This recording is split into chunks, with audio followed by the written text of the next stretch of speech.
I'd like to call the Whatcom County PUD District Number 1 meeting to order. Let's start with the Pledge of Allegiance. I pledge allegiance to the flag of the United States of America and to the republic for which it stands, one nation, under God, indivisible, with liberty and justice for all.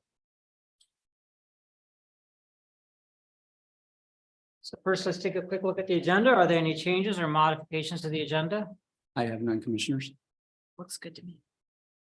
I'll move that we approve the agenda. And I'll second. All those in favor? Aye. Aye.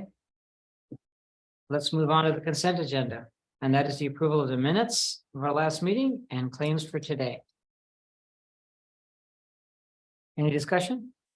I move we approve the consent agenda. A second.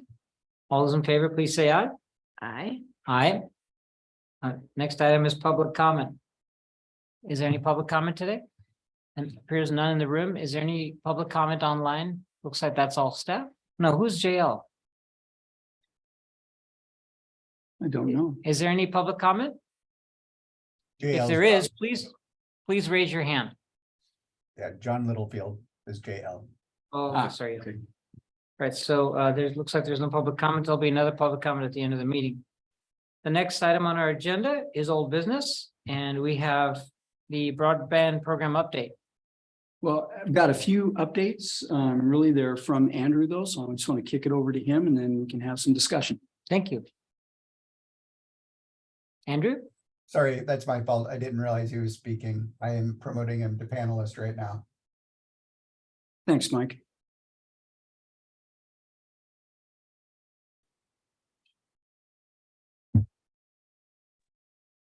Good morning. Can you hear me okay? Yes. Perfect. Just to dive right in, we met with the state broadband office last week to go over the reason why we weren't funded for 2 of the 3 projects that we applied for. As you know, we were successful in the Point Roberts project, but there were also 2 other projects that we applied for and unfortunately did not receive funding. Those being the Glacier community and Ravencrest community. So we met with the state and they gave us a really thorough overview of what I think it was 17 panelists that reviewed all of the applications. And they gave us some really good feedback about what we can do next time to improve our chances to receive funding. So that went really well. So we're prepared for the next time. But overall, they said, you know, the 2 projects that were not funded were really good, and it's not like they were so bad that even if there was enough funding, they wouldn't go through. What they told us was if the state just simply had more money, they would have been funded. So that was reassuring. And then, of course, the tips and pointers to improve those applications the next time around was also helpful. Anything that I missed on that, Chris? No, I think that when we went over all of the tips and points, there were 4 or 5 that were just flat out, we can make improvements, and it would have been a stronger, I don't know if it would have changed our ranking on anything, but it would have been, you know, more satisfying to the reviewers. And then there was one, and I can't remember the details of it, where the reviewer just frankly did not understand the submission. And whether that was us writing it in a confusing way or them just missing it, we're not sure. But it was really good feedback, and they spent a full half hour with us going over these 2 projects. It was a very good use of everybody's time, and we were really grateful that they did it. So in the past, one of the things that in the commission meeting that I recall you summarizing was dollars plus pass by was an important consideration. Is that, now that you've had this interview or feedback, is that still the predominant reason why those scored a little lower in the funding, or do you have a different perspective? Well, I mean, our Ravenscrest project scored lower than our Glacier project. And the 2 big differences between them were the dollars per pass. So I would say that probably contributed to that ranking. I don't know if that was the primary thing or not, because the project that was the port project was a much higher cost per pass than our glacier project, for instance, and it scored higher. So that couldn't have been the determining factor, okay. even though it was probably a contributing factor. Did I summarize that correctly, Andrew? Yes. Okay. So yeah, it was it matters, but it wasn't an overwhelming factor or anything. It wasn't so simple that that's how they rank these things. There was a lot more that went into it. Oh, and I remember the one that they were confused about. They wanted a letter from the committed private partner, and they wanted an IRU actually from the committed private partner. And what we had done instead was gotten a letter of intent from the partner that basically said, yeah, we want to go in this. I was told was, and we want to go in this with them. And the reviewer had said, a letter of intent or anything else would have been sufficient, and it was in the package. So there was one where they just missed it. But again, that might have moved it up one slot and it still would have been funded. So it wasn't in any way a determining factor. It was just that, the reviewer missed that one. And they were looking at a lot of different things. Yeah, and if there's no more questions on that front, we'll move to the next piece. Future broadband funding. We've recently learned about a more realistic timeline for the federal funding that we've heard a lot about that's coming down the pipe. The state still has to put together their digital equity plan, and that's what everyone's rushing to the finish line this week, actually, to finish their county's digital equity plan. That will all get rolled up into a state plan that will then get submitted to the federal government. And then in turn, so that takes some time. And then in turn, the allocation of those dollars to each state, we're looking at years before we're going to see these BEAD funds get to our community. And most recently, we met with our friends over at the port, and they had a conversation with the state. And they found out that, this isn't written down anywhere, but through just verbal conversations, the state's looking at when those dollars do become available, funding distressed counties first. And Whatcom County is not considered a distressed county. So that means we won't receive those dollars. We'd have to wait for the second tranche of those BEAD dollars to come down before we receive those funding. So we're probably looking at about 2027 before we see 2026, 2027 before we see those funds come into our community. So just wanted to let folks know that that's what we know now. If the state continues to do direct capital, state contributions to the state broadband office, we might see, additional funding cycles in future years. And I know there's also Public Works Board and the Community Economic Revitalization Board. So there may be smaller pools of funding become available, between now and when we actually receive the BEAD funding. But wanted to give you an update on what we know for the BEAD dollars specifically as of now. We've also met with On BEAD. Oh, go ahead. So on BEAD, I have a question. So in federal appropriation, I'm not sure exactly how it's working, but it's kind of novel to me that the time from when a program is launched to when the funds are available are so prolonged. How is that working? How does that work? Are they creating some kind of would BEAD a mechanism that will continue to fund for years and years and years into the future, or could the appropriations be axed, for example, in subsequent years? So I'm trying to understand, what confidence do we have that even when it comes to be 2027, that money will actually be made available? Want me to take a run at that, Andrew? Sure. So, I'm not a lobbyist or a congressman, so I'm not speaking authoritatively here in any way, shape, or form. My expectation is that that's part of the discretionary budget. And so while they've committed the funding for 5 to 7 years, I forget what the window on BEAD is, could it ever be clawed back in a future appropriations battle on the federal level? And I would say yes, it could be. Whether or not it will be, I'm not willing to handicap that. I just don't know. But any kind of discretionary spend, as we've seen, can be a political football, and this might be one of them. the other thing to consider is this timing is not unheard of. When you look at the RDOF funding, for instance, from the time it was created until the time the first funds were dispensed was about 3 or 4 years. And the RDOF runs through 2026, 2027, I forget. And, that was kicked off in 2013. So typically these programs, they're meant to be long-term. And the thing about RDOF is, of course, not only to have a slow start, but there's no accountability on the backside, in our opinion. The BEAD funding, on the other hand, takes an entirely different approach. What they're doing is, instead of directly granting money to the big telecom owners and operators and ISPs, they're instead farming it out to the state and letting the states figure out how to allocate it. And the thinking there is that there's going to be more local accountability if you go through that. The downside is that it takes longer. So what concerns me here is we've done a substantial amount of effort in creating a digital equity map. There are these, all these efforts from the Washington State Department of Commerce to support us, the university extensions, so on and so forth. For what?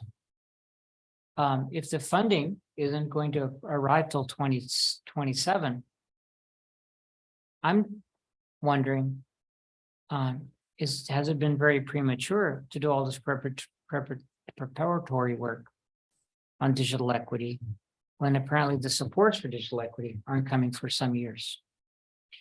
I would just say that, first of all, we didn't know that in hindsight. No, I'm not criticizing that. Well, no, I'm just think about this. When we hear that a digital equity plan is going to be part of a federal allocation, it behooves us to put our best foot forward. Yeah. And that's what we've done. So that's not a wasted investment on it. It just may not accomplish getting funds here tomorrow.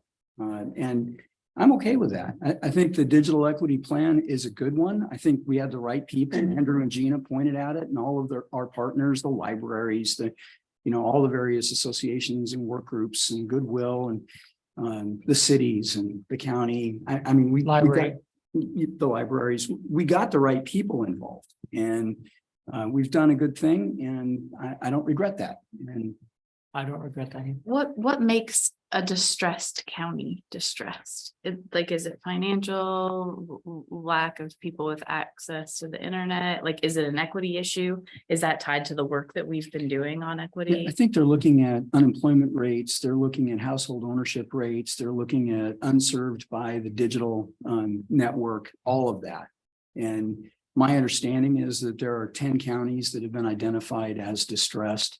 And that's where they want to focus the money and do the most good from that perspective. And, we're not distressed. Yeah, I think We got pockets that are.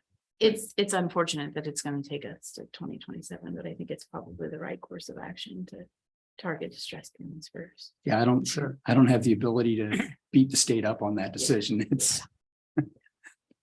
interesting call. I've got more about, but I'll let Andrew finish. There might have been other topics you're Yeah, planning. Andrew, I think you were going to talk about the county next. Oh, sure. Yes. We just mentioned that the port, their project was a $12 million project that they had applied for the same round of funding. And I think last time we shared with the commission that they were quite literally the very next project to be funded. And since they were not funded, the port is looking to scale that project back to a $4 million project and go after the ARPA dollars that the county has currently available. And when we've met with the county, they've shared with us that they have roughly 4 million available for broadband funding through ARPA. So the port is, like I said, scaling their $12 million project back to a $4 million project. And the staff here at the PUD, we're supporting those efforts and providing help where needed or requested. So they'll probably be at the commission or the council meeting, excuse me, in July with a package that will be a $4 million ask, direct allocation. So that's a development happening with the county. And we also have, a great project with the Glacier and Ravencrest communities, which would be about just over 1,000 homes passed for just over 4 million. So the county does have some options if they would like, but the first go around will be with the ports project and funding some of theirs, as theirs is the highest need at this point. So that's on the county side. Go ahead. Yeah, let me just jump in there. Andrew and Gina already submitted the project to the county once, I think last week or the week before. And the county said, no, thanks, bring us another rock. So they're in the process of rejiggering that project to take it back to them. So I think Andrew's confident that we can get it before the county council in July. I'm not so confident. I think we're not sure what it is that staff wants yet. So after they see the second round, if they say, we don't like that, bring us another rock, then we may have to drop back and say, okay, here's all of our projects, you choose. And, and do that. The other thing I do want to point out is we have investigated the possibility of doing an LUD for at least the Raven's Crest. And we have asked them point blank, do you want to do that? And they have said, no, at this point, they do not. That they would rather wait for federal money and however long that takes. Same for the Blaine project too? The Blaine project is a port project. So, Okay. the Glacier project, we have 5 different homeowner associations there. And if one of them ends up saying, not us, we don't want to be included in, then they get a free rider phenomenon. So we're not really sure we want to do that. At least with Raven's Crest, it's just one homeowners group. And they can be all in or all out. The problem with Glacier is if one group says, hey, we don't want to play. And then 2 years later, they approach Ziply or whoever the ISP is and said, hey, you got some dark fiber here. Can you just serve us? And then they may get it without any LED payments. So it's kind of a, we're concerned about the latecomer problem and the free rider problem with Glacier. On the other hand, if we got all 5 that said, yeah, we want an LUD, then we could do an LUD there. But it's kind of I'm reluctant to bring it to them as an option unless we have an all or none thing. And I think that requires a little more discussion with you guys and then the broadband steering team. So more to follow on that. But Raven's Crest, they were offered and declined to do an LED at this point. So the landscape has changed a little bit.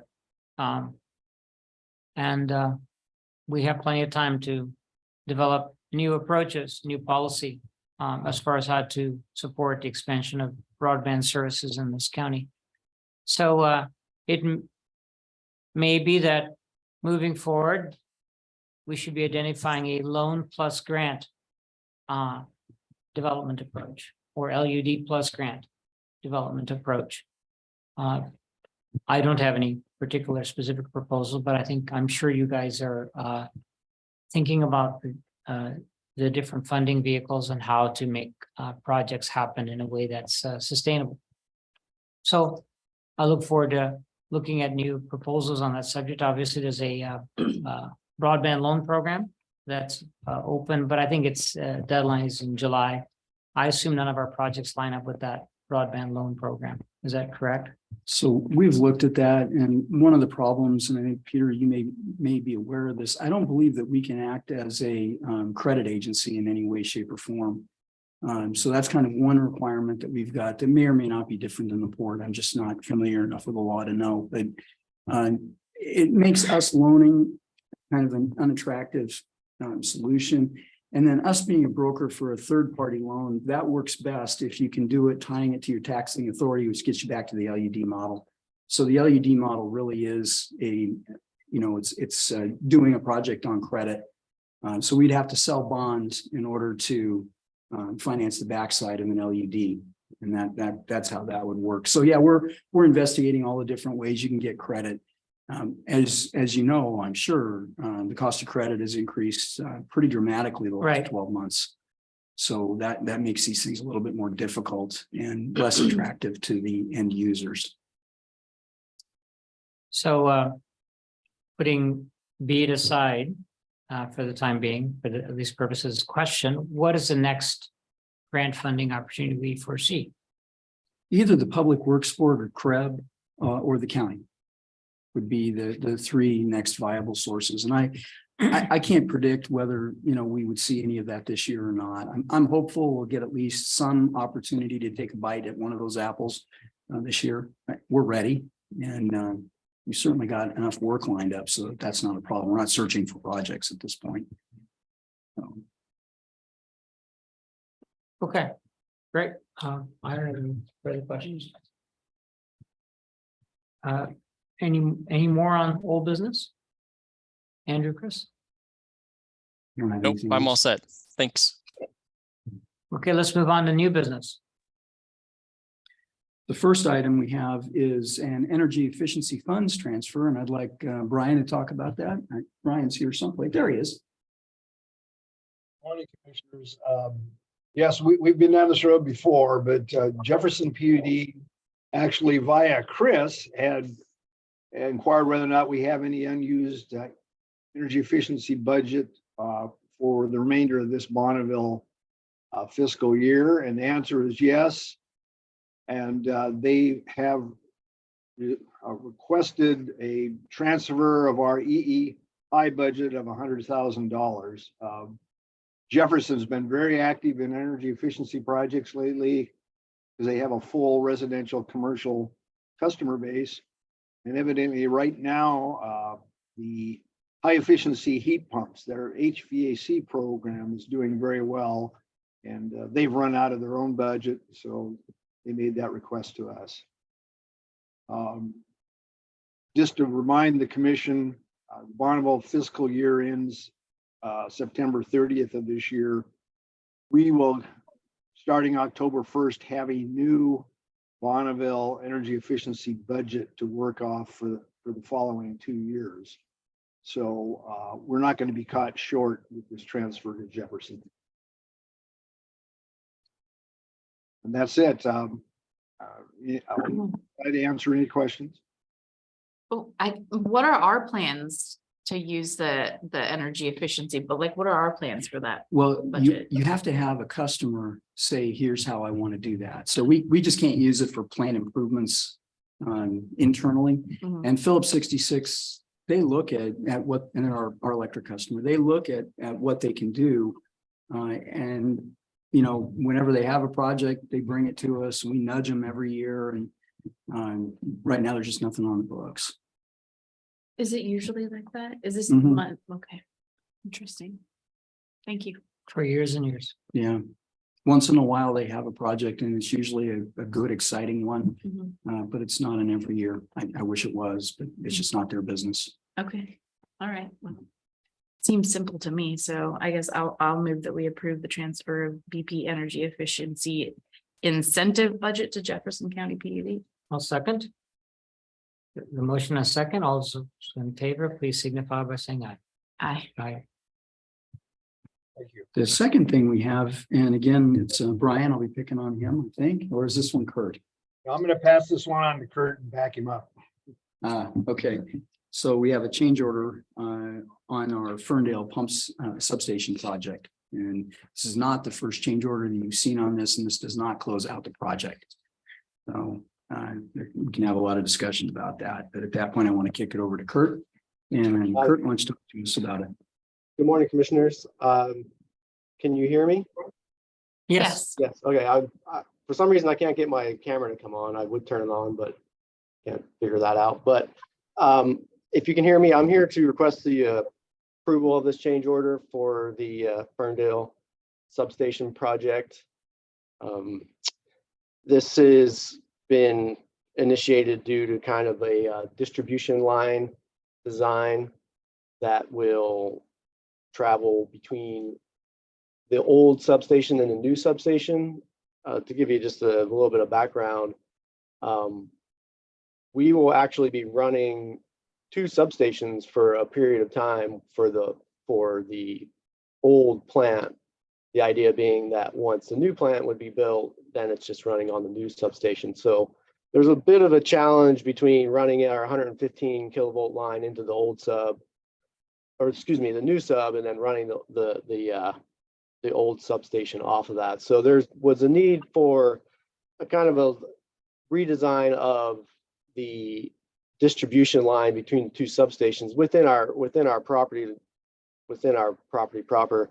Due to Patelco was doing the work, and when they were tensioning the lines, it seemed to be creating an unsafe work situation. And so they called for a work stop, and then we went back and approached our engineers about redesigning that portion of the line. And so what came about that was we've added 3 additional distribution poles between our larger transmission poles, so that will help carry the load, the weight load of these lines that we're trying, these electric lines that we're trying to run. So the cost of the change is that the additional equipment, the additional labor, and kind of the remobilization after the stop work, after the work stop notice came through. So getting Telco back on site, getting them to ramp back up and work on getting these lines in and continuing work inside the new substation.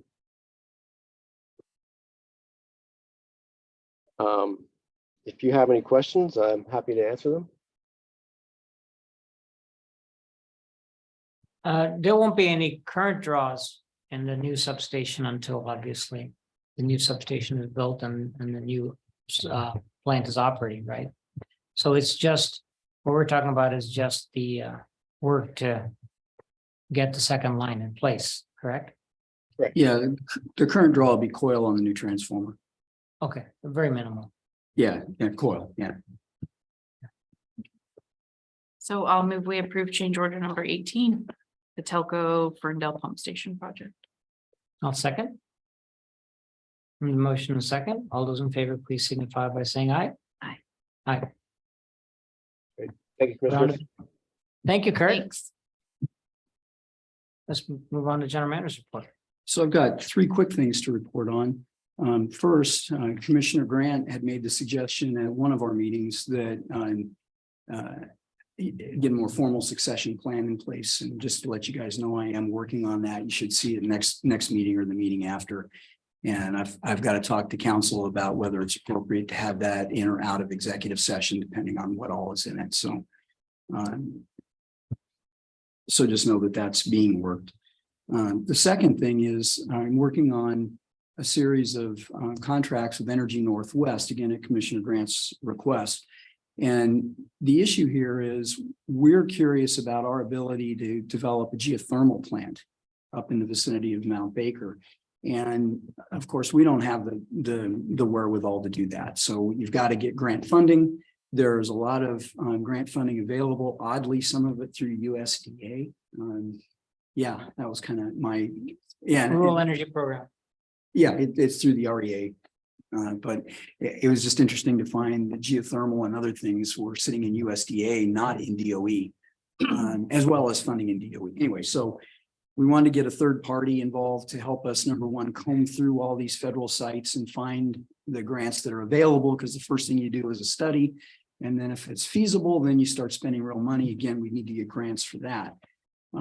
Commissioner Grant pointed out Energy Northwest has just such a project, and I've been working with Peter the last few days to get the interlocal agreement and the work order fashion so that we can turn them loose. The price was very good, I might add, and well within my range of my delegation of authority. So it wasn't like I'd bring it to you guys, but I want you to know that we're out there going after that. Whether or not anything ever comes of the studies, that's not the issue here. We got to do the A studies. standard USDA feasibility study for rural energy development, right? No, this one's a lot more complicated than that. You know, we're actually looking for a funding package to do a feasibility study of whether or not the geothermal can actually happen. To present to USDA, or is the money coming from USDA? Both. Well, yeah, I'm unfamiliar with USDA. It's a lot of people do it and they're extremely demanding. Right. Even for small amounts of money, they make you go through hoops. And I think the way the delegation works between USDA and DOE is DOE does big projects. And part of what happens is that DOE delegates small projects to USDA. Actually, that's not the case in this case. That was my understanding Yeah. as well. But when we looked into it, there's even bigger money available to the REAs through USDA than to the publics or the IOUs through DOE. It was really, it was Huh. astonishing. Yeah, it was kind of one of those, the more you look, the more you realize you don't know what the heck they're doing. And let's get someone on board who looks at this for a living. Yeah, And that's what Energy Northwest has offered to do for all of its members who are all PUDs. Cool. So it's a really good fit. That's great. And the price they're charging is based on the number of customers they have. So Oh. we're not paying a whole lot for this No, service. no. It's kind of remarkable there. Yeah, it's, they'll have to change this regime after we. they probably will after they ink this, but yeah, it's really kind of interesting. And then the third, are there any questions about that? Okay, No, so I'm supportive of it, yeah. it'll be, I have no idea what'll come of it. Mhm. We can not get the money to do the feasibility study, or we can get the money, do the feasibility study, and there's no there. Or there's something there, and we've got to proceed further and get grant money for the capital, or figure out, do we want to bond it, but that's way out in the future. But you got to start somewhere. Longest journey starts with a And single step. This is that step. And they're willing to do this function for other renewable energy projects as well, or is it just Yes. for the geothermal? No, what they're offering is a twofold or threefold approach. One is to find the grants for the members. The second is to help with the grant application, or even write the entire grant application. And then the third is to help administer it. And some of that work is done on a per hour basis, and some of it is in the upfront fee, which, as I said, is quite small. The per hour basis is fairly typical for a consultant. It's something less than $200 an hour. So that's, So you both are energy people, so you talk kind of above my level of understanding. Sorry. So a geothermal project though, like what would we anticipate, like how many people could we offer services to if we had a successful geothermal project? Like, what would be the output of that? so, I mean, this is all speculative, right? Mhm. So at this point, we would be like Chelan was 50 years ago, where they had very little customer base and they built a very big dam. And what they did was they sold the output of the dam into the market to do two things. Number one, to pay off the bonds, and then number two, to subsidize their customers' costs. So, kind of bear that in mind, because we don't really have a customer base. Right. And if we're wildly successful at this, the bus bar cost for the power would be something comparable to Bonneville's tier 1 rates. So it's not it wouldn't be, I'd be able to turn around to Phillips 66 and say, gosh, let's substitute these two things and you'd end up saving a ton of money. It wouldn't work like that. So if you're wildly successful, you can take whatever the generated power is, sell it in the market for some kind of a profit, and then use those profits either to subsidize existing customers, make capital investments, or whatever you want to use the money for in the future. But we're a cost recovery agency, so presumably we'd figure something out in that. So the other part of your question is, kind of how big, and then the third part is how long. Yeah. So geothermal projects typically in a lot of places are in the 10 to 20 megawatt range.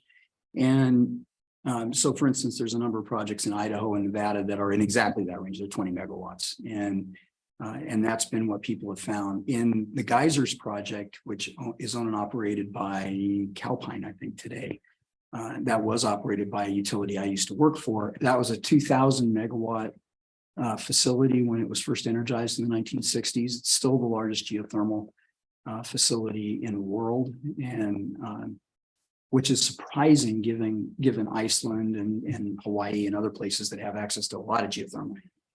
But it's true, and it's the old Geysers project. So my hope is that we get something that's larger than 10 to 20 megawatts, but that's why you do the feasibility studies, and then those fund the prospecting, and you go out and sink the test wells and find out what kind of temperature gradients, which tell you how big the project is, and then you can be off to the races. It's a very, very complicated. Yeah. And so the third part of your question is how long? And the answer is there's a number of off ramps where you could conclude there is no project here in 2 years, 4 years, 6 years. If you're wildly successful, I would say between 5 and 15 years before you actually have the thing in place and turning a shaft. Okay. So this is a very long-term effort that it can be very, very expensive. The numbers that I've seen are somewhere between $70 and $100 at the bus bar for per megawatt hour for these projects that are unsubsidized. So that's why we're looking for grant funding, because at that level, it doesn't really make a whole lot of sense. But it might in 10 years. Well, I think you're gonna have general escalation. So if you can get it subsidized through grant funding, I think that you've got a chance. If you can't, then I'm not sure it makes sense, and there may be other things we want to look at. You mean all the boats will rise in terms of. That's cost? correct. Yeah, Yeah, Thank you. you're welcome. thank you.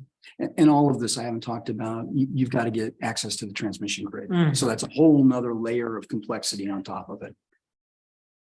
So these are all real speculative things, and I just hope to bring We don't know. much more to you in the future. And yeah, and we haven't even looked at what there's capacity on the grid in that area around the dams that are there. Sure we have. We have, okay. No, yeah, What are your thoughts? it's a problem. It's a problem. Yep. It's Okay. just, So there, yeah, we would have to run more wire. there's more wire and then there's an issue around water. Okay. Because enhanced geothermal requires a water injection, and then you've got to have cooling. Okay. Even dry cooling requires some water, which is, I don't know why they call it dry cooling, but in any case, it requires Drier. less water than once through cooling. But so there's a lot more to follow on that. Mhm. And then the third one is kind of a personal thing. I was asked, almost a year ago now, I guess I should back up. The port's looking at developing a district energy system, and that's a system where you pump steam around through a pipe system to a bunch of different buildings. And that's better than, or more energy efficient overall than each of those buildings operating its own boiler or heating system. So, but it's a utility. And so as a utility, you got to set rates. So a year ago, they asked me, would you be interested in being in our rates panel? And I said, well, sure. And that actually has come to pass now. And this Friday, they're looking for applications for people to be on their rates review panel. They've asked me to submit my application. I want to let you guys know I'm doing that. And that, my commitment is that it will not in any way interfere with my duties or responsibilities or work here. It's one of those jobs that, could require me doing some work on the weekends, to do homework and that kind of stuff. And then there's probably going to be intermittent actual meetings. And given the nature of the port, they tend to hold their meetings at night. No guarantees that's what they're going to do, but they typically do that. So just wanted to let you know. Well, the other thing is, so I submit my application. That doesn't say they're going to pick me. They need 3 people and they may have. Oh, come on, dozens. Chris. They'll pick you. Well, I just don't know. I don't know what they're looking for. Okay. If they're looking for someone with a kind of a utility rates background, I can help. If they're looking for someone with a deep financial background, that's not me. So I just don't know what they're looking for, and Yeah. we'll find out. Okay. No. Well, on that, I just wanted to let you know that I'm delighted to hear that the district energy topic is back on the burner. I remember being in conversations a decade ago with none of the existing port commissioners about this potential. And the number one factor that interfered with the progress was the price of natural gas. And now that natural gas is becoming expensive again, or has been and sustains a higher price point, there's potential of it working again. But it's, really something that's widely utilized in Europe because their price of thermal energy is higher. And so I certainly hope. Yeah, I don't know what the heat source they're looking at is. I really don't know. I don't know if it's biofuels or if it's natural gas. We or looked what. at that in a prior life. I looked at that in a study with the port, and that's what led to this line of discussion. But it became, so one of the things that's bad in projects development is you don't want to couple one complexity with another complexity. So if district energy makes sense, it would actually make sense with natural gas, and then maybe later you backfill it with a renewable supply source. To try to do 2 complex things at the same time reduces the likelihood of either one of those complex things succeeding. Kind of creates a stack up of capital and risk in a project. I get that, but the company they've contracted with, this is what they do around the world. So I don't think for them. Yeah, I it's think I know that- the company that, yeah. So I just don't think that that's an issue for them. I just don't know what. Out of fuel- Seattle, right? They have an No. office in Seattle. No, well, they may have an office Yeah, in Seattle. I yeah. don't know, but they've got this one's out of their office in Vancouver, but.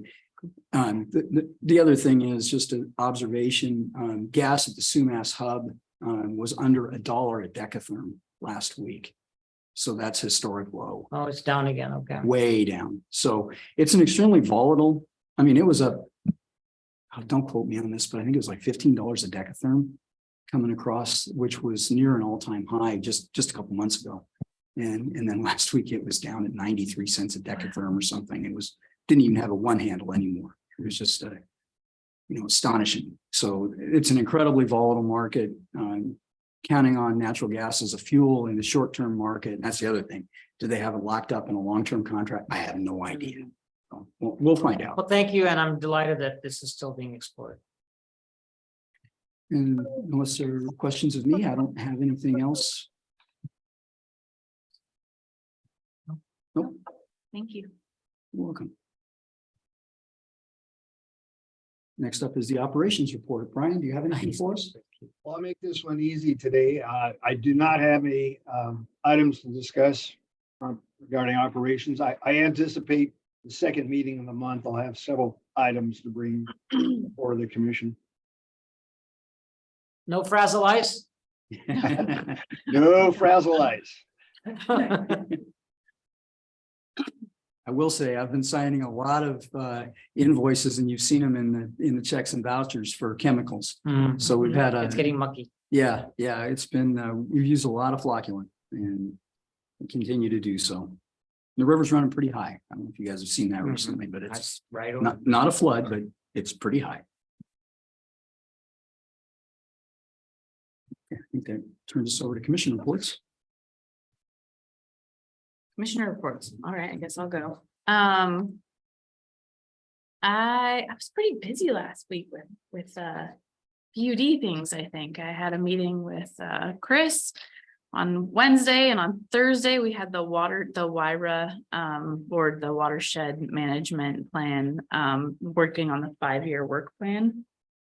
And I think Chris could probably even talk more about that, but people were popcorning ideas for, what they wanted to see in that plan. And I was a little surprised to see how many people agreed on a number of things moving forward. All, lots of different representation, and a lot of people agreed on what they want to see in that plan.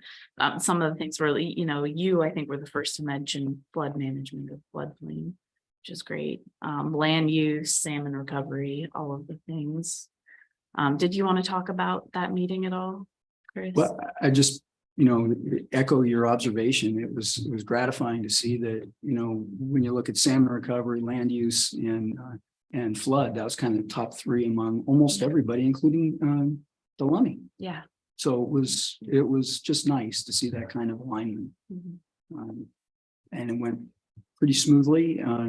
We tossed out the idea that we go to the co-chair structure, which is how the ILA originally set the committee up, but the 2 caucuses had not been meeting separately.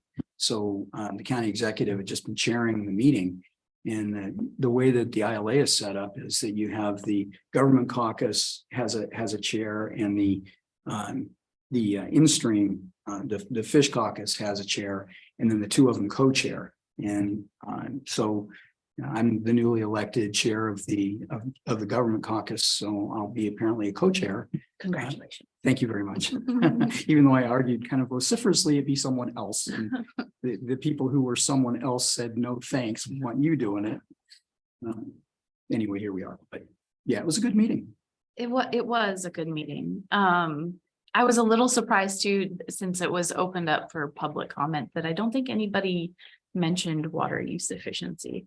Not at all. Yeah, and that was sort of from input that I've received from the public. That was And Mr. Hirsch was on the call, yeah. and he had no input. Okay. One other thing that I did last week, there was a special meeting for the WAPUDA Board of Directors. And they would like to participate in a study of net metering. The meeting was really about using reserves to conduct that study, Wapruta reserves to conduct that study. And the board did pass that. So Wapruta will be participating in the study in that meeting. How did you vote on? I voted yes. Okay. Yeah. So just for a little background, the company that Wapruta is going to contract with, I believe E3, Mhm. they are the ones that kicked off the California study about 2.5, 3 years ago. That kind of led to this whole chain of events that you're seeing play out down in California. So we're a year and a half behind California, or a little bit more. Mhm. And that's not a bad place to be. You don't want to be on the bleeding edge on these things. Right. You want to let someone else bleed and Yeah. watch what happens. And Right. And again, I don't know why I'm doing this, but in California's defense, they try things and a lot of those things don't work out. Yep. But you have to give them credit for trying things, that's for sure.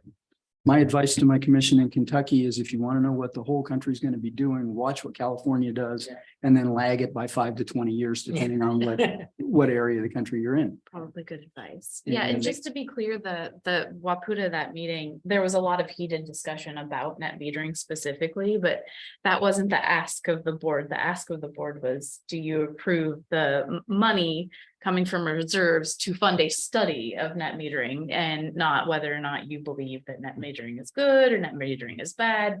And I think there was a lot of pretty intense conversation regardless around those things. So Right, I assume Jeff from Jefferson was active in the discussion.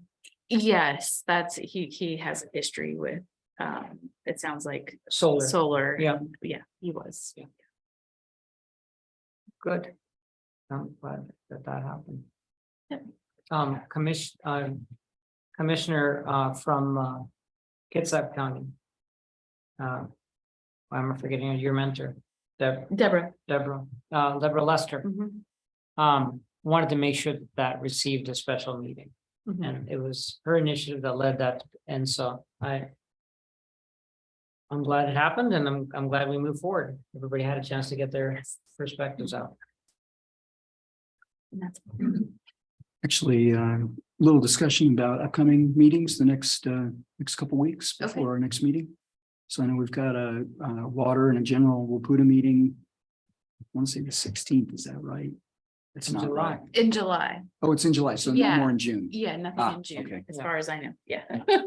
Yeah, me too. Yes. I never know till the day before I look at my calendar. Yeah. Thanks. Okay, so as far as my report, my week last week was also kind of busy. The central theme was PPC. I had a call with Scott and staff, and then of course the standard PPC meetings were occurring. The most, I think, relevant thing to our PUD from my perspective was the amount of conversation that has been happening on how to factor in all the different perspectives of different PUDs, be it large, small, and how to turn that into a PPC negotiating positions as it relates to the BPA contract period. I think I'd like to have more follow-up discussion, maybe here at the commission, to figure out what is Whatcom PUD's position on the BPA contract period, because it would be advantage for us to perhaps aggregate our interests or caucus our interests with similar minded positions, and if all the more we understand about our position, the more we can understand about how we can effectively get that position supported and understood. And it could be that we're in such a role as we kind of don't see the outcomes negatively impacting us, regardless of what other caucuses advance as far as the contracts. Now, there's the kind of things that are being discussed is the amount of amount of energy in tier 1 and tier 2, and how the pricing methodologies work for tier 1 and tier 2. I think it's fair to say that tier 1 will be really good, but depending on how BPA decides the amount of power in tier one, it won't allow much room for growth. So these are the kinds of things that I'd like to discuss more in depth in and maybe in an upcoming meeting, and then Brian and Chris, you can help us understand, and if we need to be in any way active on the subject or not. So let me just make a couple of observations. One, we're less than 1/4% of the system output for Mhm. Bonneville. The largest customer is 11% of the total system, Which is Snohomish. which is Snohomish. And then after that, I think is Seattle, and after that is Tacoma, and then Clark. And, you know, we are one of the smallest, if not the smallest, of the utilities that buys power, that is a full requirements. The second thing is that we already are members of 3 aggregating authorities that try and get, so we're members of NRU, the net requirements utilities. We're members of PCC, which you've attended, PPC. or PPC, yeah, and then PNUC. So those are the 3 organizations that really are fundamentally tasked with aggregating utilities viewpoints and representing them in front of Bonneville. So the question that naturally arises is, you know, why so many, and should we actually be members of all 3, or should we pick 2 or 1, or, you know, or do we even have the right one that we're on board with? And I will tell you, I don't have good answers for the questions. I merely have the questions. Right, and I'm hoping that maybe some conversation around that would be helpful. The second thing I want to, or the third thing I want to observe, is that Bonneville has decided that this year is the high watermark year, the test year for all utilities. And that was to avoid having utilities go out and game it and try and accelerate load in, and, you know, doing all that kind of stuff. So Now, we would never do anything like that. no. And so, you know, kind of the recognition that it takes more than a year to do that kind of stunt. And so just declaring it, you know, this is the year, and using that as the base. Your those trucks, yeah, leave those electrolyzers. We're not gonna need them anymore. We're not gonna need those electrolyzers. Yeah, so it's kind of a, I think when I heard about that, I was kind of, I don't know if chagrined is the right word, or irritated, but then I sat back and thought about it, and it's like, you know, there's a lot of utilities that are very capable of doing that. Yeah. And, you know, thank you, BPA. That's nice. So, anyway, for what it's worth, yes, I would welcome that conversation. And now remember, as the commission, your job would be to determine the policy and direct staff. Brian is deeply involved in the NRU and the PNUC, I think, discussions. So he's been representing us there, and the idea there is let's make the system size big enough, and you know, he's been arguing for larger and larger system size, and of course that has problems with it because the dam output is getting smaller and smaller. So if you argue for larger and larger system size, you're either arguing for a different water year, or you're arguing for Bonneville to bring more capacity in, which would then raise the rates of tier 1. So it's a real dilemma, but you know, we need to, and that would be a good conversation to have. The other topic that I'd like to bring up is one that consumes too much oxygen. And that's Snake River dams. And the reason I believe it consumes too much oxygen, because BPA is this big network. There's lots of things to do in the BPA network, such as optimize existing dams, such as, I mean, there's so much to talk about. Yeah, we keep fighting on the slippery slope kind of this battleground. It's just a battleground, and it sucks up so much of the oxygen in the meeting. So along those lines, conversation, the meetings I had with staff would be with PPC were just to make sure that there was no fallout from Commissioner Grant's testimony on the listening session, because I found it after the fact that they were listening to me when I spoke too. And there was none. There was a question that was asked by staff whether Whatcom PUD is intending to leave PPC as well. I said, no, there's no intention of Whatcom PUD to leave PPC. And I said, speaking for myself, for part of the rationale is that there's was really nothing significant or unique that Northwest River Partners brought to the table for us in terms of our understanding of policy issues that wasn't already reflected in other forums we belong to.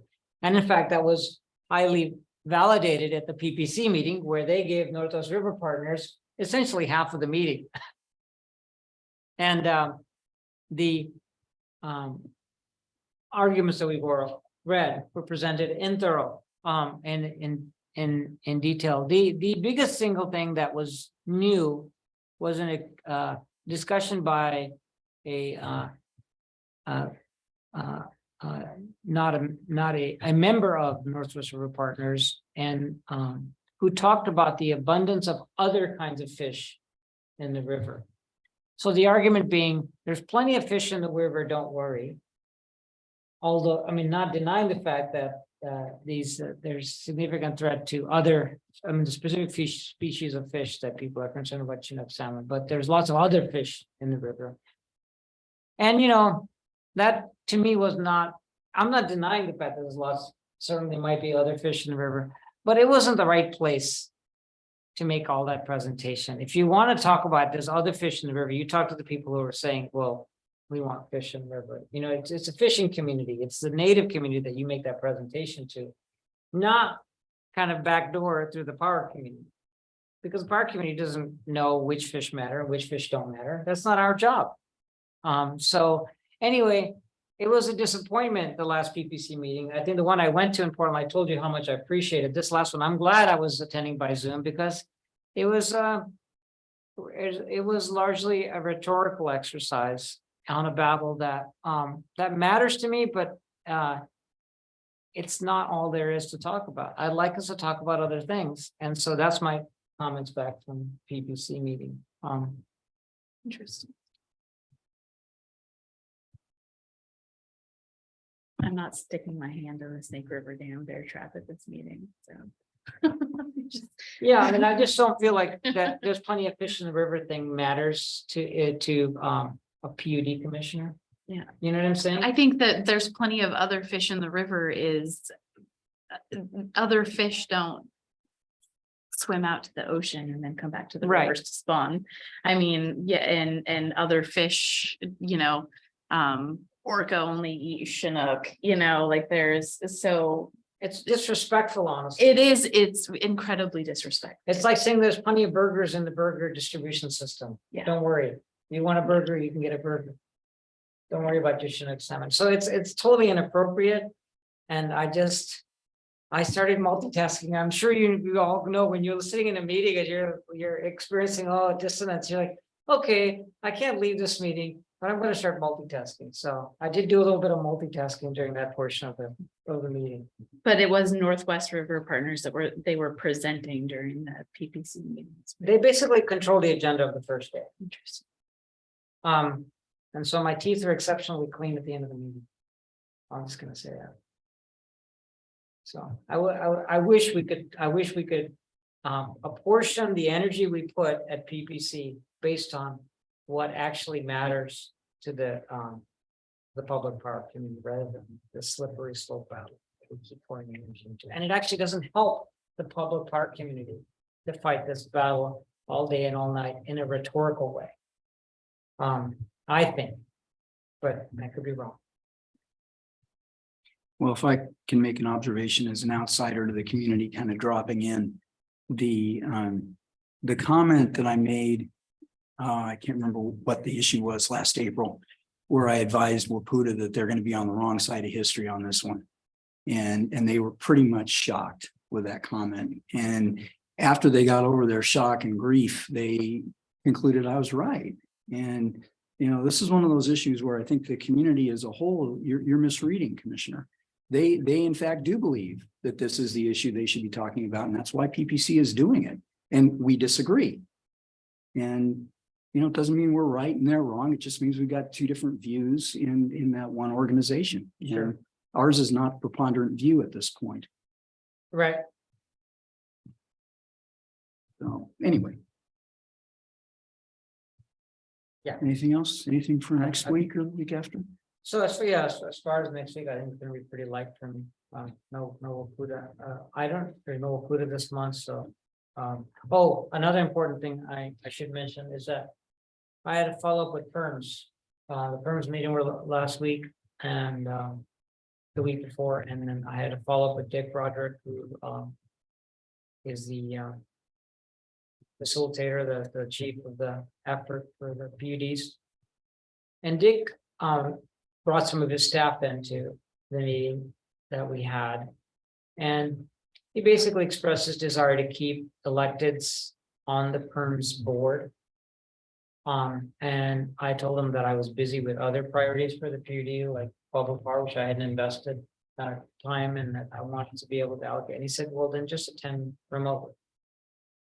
Because he'd like to keep electeds on the PERMS board, particularly during this time of transition.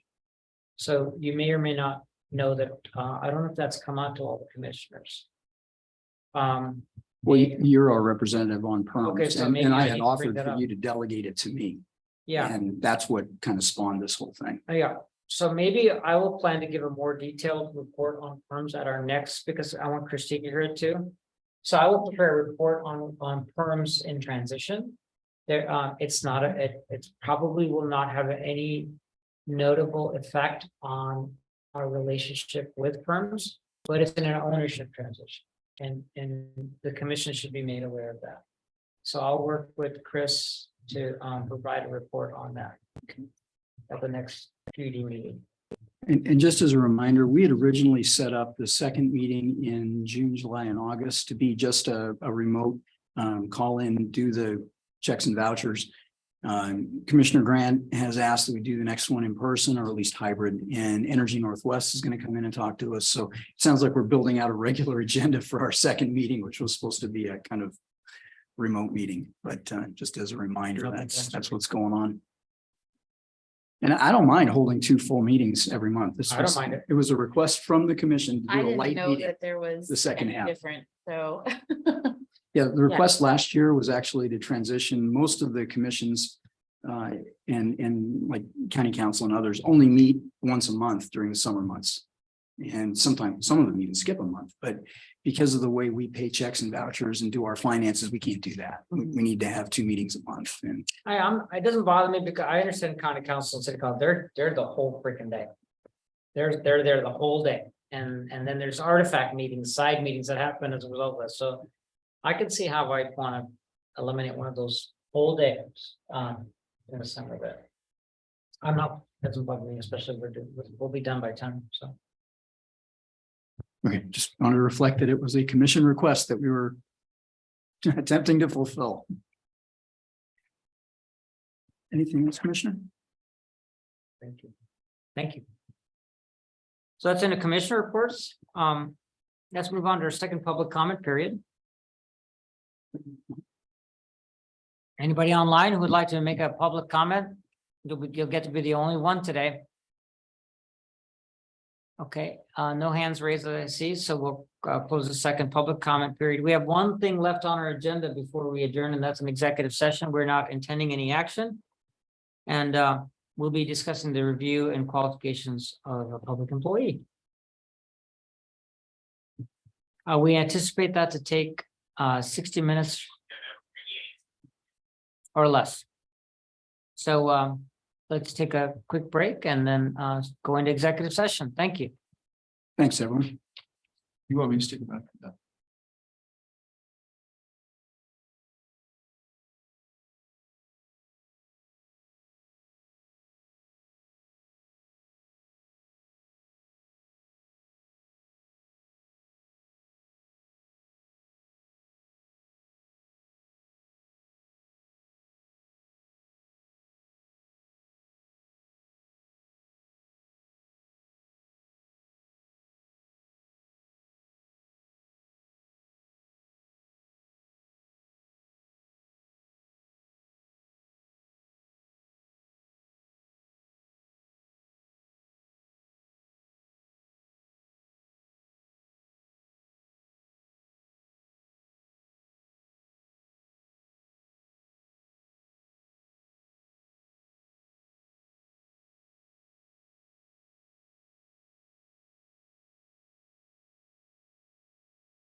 We're just returning from executive session.